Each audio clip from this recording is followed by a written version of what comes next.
Do you know Lemba people? Do you know Lemba people? Abalemba, umbe Varemba. They are now widely known as Varemba because they are infused under the groups of Isishona, so they are now under Isishona. But Bona, they are still calling themselves Valemba. They are saying that originally they were known as Valemba. So let's have a conversation about these people. These people are of Jewish origin. They are of Jewish origin, but basuke Yemen, they are still practicing the Jewish practices as fana labo mitzvah. They are still doing our circumcision and all that. So it is fascinating that in the middle of Southern Africa, where there is a lot of black people, you find these black people practicing Jewish religion and all that. So let's have a conversation about these people. But when they came to Southern Africa as traders, Meccan traders, like all the other people, Jews and all that. But I don't know how they immediately became black or Yemen vele kwakungabantu abamnyama. I'm not sure about that, but they are saying they came from Yemen. They came here as traders. But what I want for you to note about these people is the place that they are found in Zimbabwe is called Mberengwa, but this place was formerly known as Belingwe. So it is now called Mberengwa because it is now under Shona territories.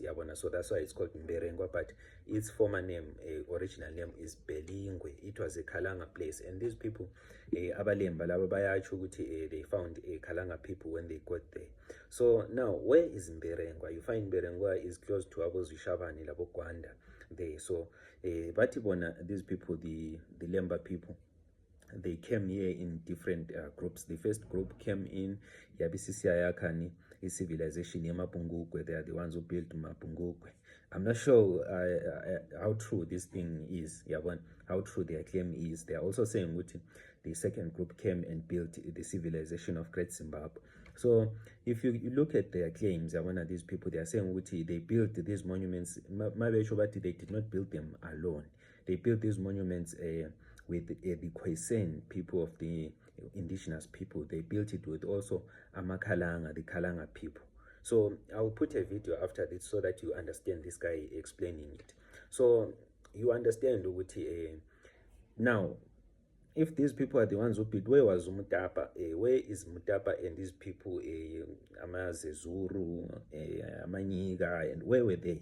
And was Umutapa a Lemba as well? Why Lemba in Umutapa? If this Mutapa kingship is the one that built Imapungukwe and built Great Zimbabwe, does that mean Umutapa was also part of Lemba, was also a Lemba or what? Because Abalemba Wanabati, there are evidences that they can show us Uti Baba built these monuments. Like you can find temples or places where they were carrying out a circumcision. In Great Zimbabwe and Mapungukwe, you can find those places. And some people argue Uti these monuments, they were monuments of circumcision. Mabekanyelama protruding this thing, but this is a male gamete, a female gamete. So there is a lot of sexual connotations within those ancient ruins. So they are saying probably it was a place where people used to be circumcised in. So that supports this claim.